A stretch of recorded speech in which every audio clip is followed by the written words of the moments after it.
নদী বাঁচাতে অভিনব উদ্যোগ গ্রহণ করল নদিয়া জেলার কৃষ্ণনগর ২ নম্বর ব্লকের ধুবুলিয়া শ্যামাপ্রসাদ শিক্ষায়তনের জাতীয় সেবা প্রকল্পের সদস্যরা।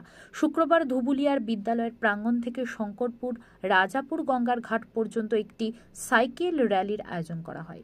রাস্তায় সাধারণ মানুষের মধ্যে জনসচেতনতা তৈরি করতে ধুবুলিয়া রেলবাজার, দ্বীপচন্দ্রপুর, বেলপুকুর, ঈশ্বরচন্দ্রপুর, রাজাপুর প্রচার করে রাজাপুর ঘাটে পৌঁছায়।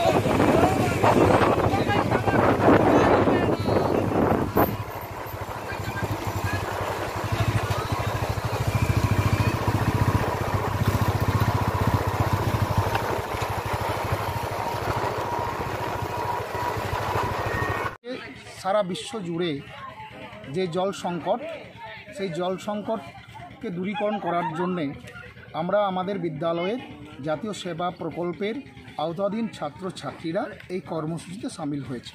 কি আজকে হলো আপনাদের? আমরা আজকে বিদ্যালয়ের প্রাঙ্গণ থেকে আমাদের নিকটবর্তী গঙ্গা রাজাপুর ঘাট পর্যন্ত সাইকেল র্যালির মধ্য দিয়ে এদত অঞ্চলের সমস্ত মানুষজনকে আমরা সচেতনতামূলক কর্মসূচিতে তাদেরকে আহ্বান জানিয়েছি।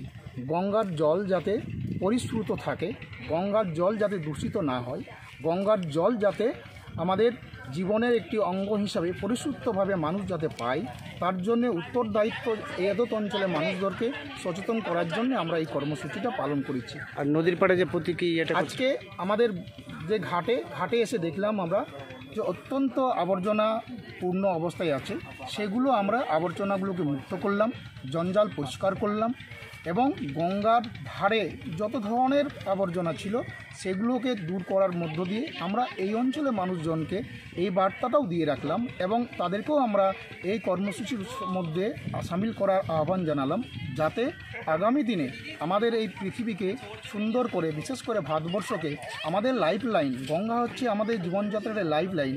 এই গঙ্গা নদীর জল কিন্তু আজকে সারা ভারতবর্ষের মানুষের ঘরে ঘরে পাঠানো হচ্ছে সরকারের নির্দিষ্ট কর্মসূচির মধ্য দিয়ে। সেই জল যাতে পরিশুদ্ধভাবে মানুষ পায় এবং মানুষের স্বাস্থ্যের উন্নতি ঘটে, তার জন্যই আমরা জাতীয় সেবা প্রকল্পের মধ্য দিয়ে ধুবুলিয়া শ্যামাপ্রসাদ শিক্ষায়তনের ছাত্রছাত্রীবৃন্দ এই দীর্ঘ আজকে আমরা সাইকেল র্যালির মধ্য দিয়ে এই কর্মসূচিকে বাস্তবায়ন করার একটা প্রয়াস আমরা নিয়েছি। আপনার নাম? আমার নাম হাসিরাম সিং মুড়া।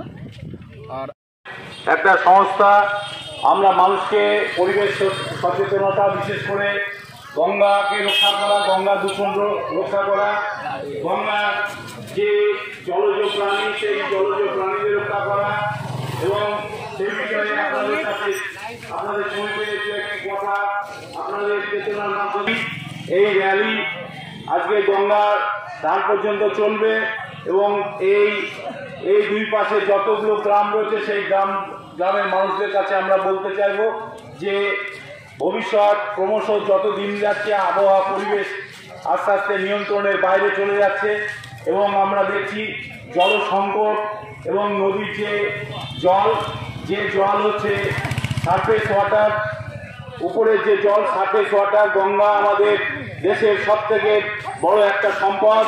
এই সম্পদ গঙ্গোত্রী থেকে তৈরি হয়ে আমাদের বিভিন্ন রাজ্যের মধ্যে দিয়ে একটা বড় অংশ বাংলাদেশে গেছে, আবার ভাগীরথী নাম নিয়ে আমাদের বঙ্গোপসাগরে পড়েছে কলকাতায় এবং আমরা